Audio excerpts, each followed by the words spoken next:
Bonjour à toutes et à tous. Cette semaine, le cinéma Le Palais, imputresciblement situé au 2e étage du Palais des Sports, vous propose Les Tuches 3 d'Olivier Barou, une fable alarmiste sur l'ubérisation de la politique française. Il y a le ministre de l'école qui est en train de faire le devoir de votre fille, vous inquiétez pas. C'est pas évident, hein.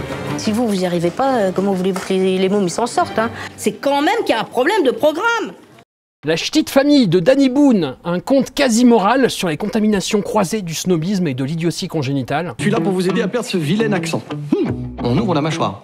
Là, comme lapin. Lopin. Un lopin? Hein?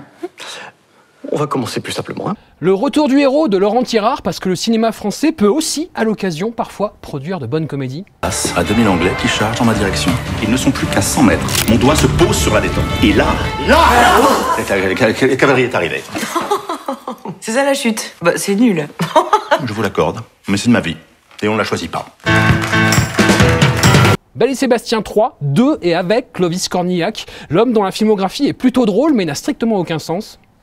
Dans son regard, il n'y a que le vide et la mort. Mais ça fait plus de 4 ans que je la cherche partout, ma chienne. Ah, qu'est-ce qui me prouve qu'elle est à vous?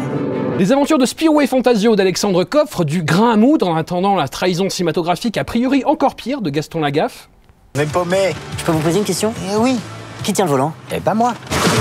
Croman de Nick Park, qui un jour, peut-être, si on est sage, nous offrira un nouveau Voilà c'est gros mythe. C'est l'heure d'aller à la chasse. Rejoignez Doug Par ici, les amis. Je tiens. et sa tribu Aïe. pour une chasse préhistorique.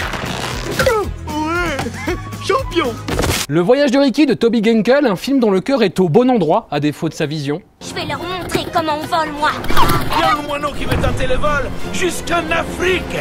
L'Afrique, c'est de la folie, il risque très très gros. Le 15h17 pour Paris de Clint Eastwood, parce qu'un Clint Eastwood raté sera toujours plus cool qu'un Danny Boone réussi. I just feel like life is just pushing us towards something, like some greater purpose. 3 Billboards de Martin McDonagh, réalisateur dont je vous conseille vigoureusement l'excellent premier film Bon baiser de Bruges. I'm sorry about Angie, but the town is dead set against these billboards. You know who threw that can? What can? How about you, sweetheart? No, I didn't really...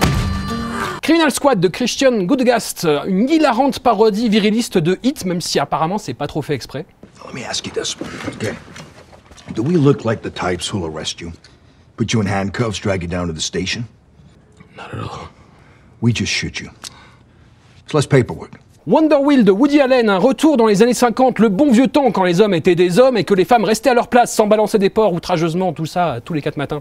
I'm marked. They're gonna kill me. That's what you get when you marry a gangster. Le Labyrinthe 3 de Wes Ball, la fin officielle du dédale infini des films pour jeunes adultes, enfin.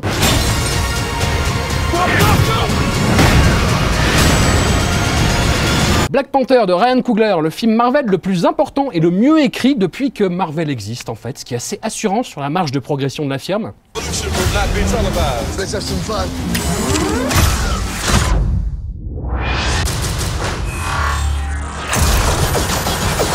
Apparition de Xavier Giannoli, un film fascinant, austère, un poil déceptif aussi sur la foi et le deuil. La jeune voyante s'appelle Anna. Depuis ses visions, elle est très très protégée. Nous n'avons rien à cacher. C'est une illuminée, un point c'est tout. Pas d'histoire d'argent caché ou autre, on n'a rien trouvé.